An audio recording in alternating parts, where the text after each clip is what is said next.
নমস্কার। Ramakrishna TV YouTube চ্যানেলের পক্ষ থেকে সকল মা, বাবা, দাদু, দিদা, ঠাকুমা, ঠাকুর দাদা, দাদা, দিদি, ছোট ছোট ভাই বোনদের জানাই অনেক অনেক ভালোবাসা, প্রীতি ও আন্তরিক শুভেচ্ছা। সবাই ভালো আছেন, ভালো থাকবেন। আমি আবারও চলে এসেছি শ্রী শ্রী রামকৃষ্ণ মিশনের স্বামী জ্যোতিষানন্দ মহারাজজির লেখা ধ্যান ও আধ্যাত্মিক জীবন সম্পর্কে আলোচনা করতে, এবং আজকে আমরা আলোচনা করব ত্যাগ ও অনাসক্তি পর্ব থেকে বিরক্তিবোধ।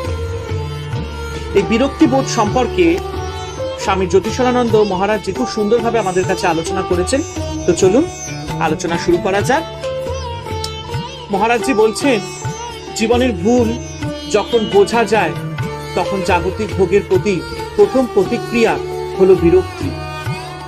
পিঙ্গলার দেহের প্রতি যে বিরক্তিবোধ এসেছিল তা সাধারণ মানুষের সংসার জীবনের শেষে প্রথম যে প্রতিক্রিয়া আসে সেই রকম।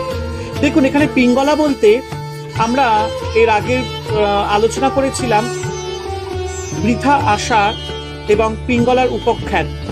তো আপনারা যদি পারেন একবার আমার আগের ভিডিওটি ধ্যান ও আধ্যাত্মিক জীবন সম্পর্কে পিঙ্গলার উপাখ্যানটি আপনারা একবার দেখে নেবেন।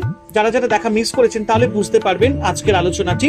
এবং এই ভিডিও শেষে আমি এই ভিডিওর মধ্যেই আমি লিঙ্কটা দিয়ে দেবো, আপনারা সেখানে গিয়ে পিঙ্গলার উপাখ্যান আলোচনাটি যে ভিডিও আমি করেছিলাম সেটি আপনারা দেখে নিতে পারবেন। কেবল পাপবোধ থেকে যে রূপান্তরের সূচনা হয়, এই প্রতিক্রিয়া তার থেকে পূর্ণতর রূপান্তরের ইঙ্গিত করে। যে তার পাপের কথা নিয়েই মনে মনে চিন্তাগ্রস্ত থাকে সে তখনও পাপে আসক্ত থাকতে পারে, কিন্তু বিরক্তিবোধ মানবকে তৎক্ষণাৎ সংসার জীবন থেকে আধ্যাত্ম জীবনের দিকে ফেরায়।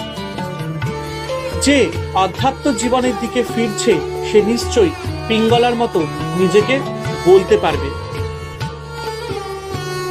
আমি ছাড়া আর কে এই শরীরকে নিয়ে দম্ভ করবে।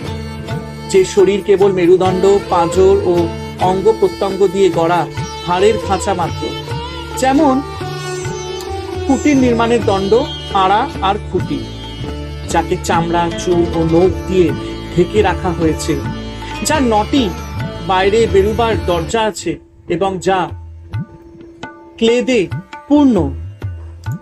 খুব সুন্দর এখানে আলোচনা করেছেন মহারাজজি। নিজ শরীরের ওপর বিরক্তিবোধ বশত আমরা অধ্যাত্ম জীবনের দিকে ফিরেছি কিনা তা অনুসন্ধান করে দেখতে পারি। এই বিরক্তিবোধ এসে থাকলে স্ত্রী বা পুরুষ অন্য কোনো শরীরই আর আমাদের আকর্ষণ করতে পারবে না। সেগুলি আর আমাদের আধ্যাত্ম জীবনের পক্ষে চোরা গর্তের মতো হবে না। পতঞ্জলি যোগসূত্রে বলেছেন,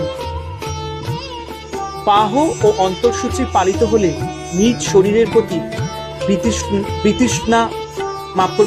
বিতৃষ্ণা হয় এবং অন্য শরীরের সংসর্গের প্রতিও বিরক্তি আসে। আমরা যত বেশি অন্তর্দর্শী হব আমাদের মন তত মানসিক এক্সরে যন্ত্রের মতো হয়ে যাবে, আর আমরা পারিপার্শ্বিক জীবনধারা সম্বন্ধে তত গভীর অন্তর্দৃষ্টি লাভ করব।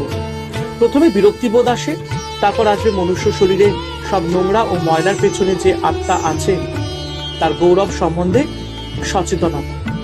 আত্মার প্রকৃত উপলব্ধি আরো অনেক পরে হয়, কিন্তু এই তথ্য সম্বন্ধে ধারণা গোড়ার দিকেও হতে পারে।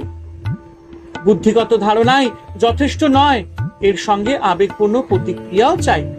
জাগতিক সুখ স্বাচ্ছন্দ্য সম্বন্ধে তীব্র বিরক্তি আমাদের সত্যই অনুভব করতে হবে।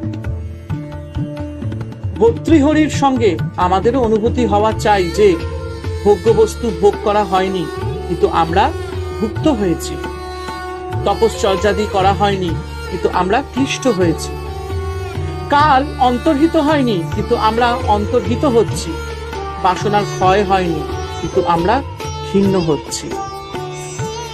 বাহ, খুব সুন্দর আলোচনা করেছেন মহারাজজি। আশা করি আপনাদের সবার ভালো লেগেছে। তাই ঝটপট করে আপনারা রামাকৃষ্ণা টিভি ইউটিউব চ্যানেলকে সাবস্ক্রাইব করুন, শেয়ার করুন, আর অবশ্যই আপনাদের ভালোবাসাটা আমাদের অসম্ভবভাবে দরকার। ভালো থাকবেন, আনন্দে থাকবেন, আর রামাকৃষ্ণা টিভি ইউটিউব চ্যানেলকে ভালোবাসতে থাকবেন। হরে কৃষ্ণ কৃষ্ণ কৃষ্ণ হরে হরে, হরে রাম রাম রাম হরে হরে। জয় শুভ শম্ভু, জয় দেবী দুর্গা দুর্গতি নাশিনী, জয় মা কালী।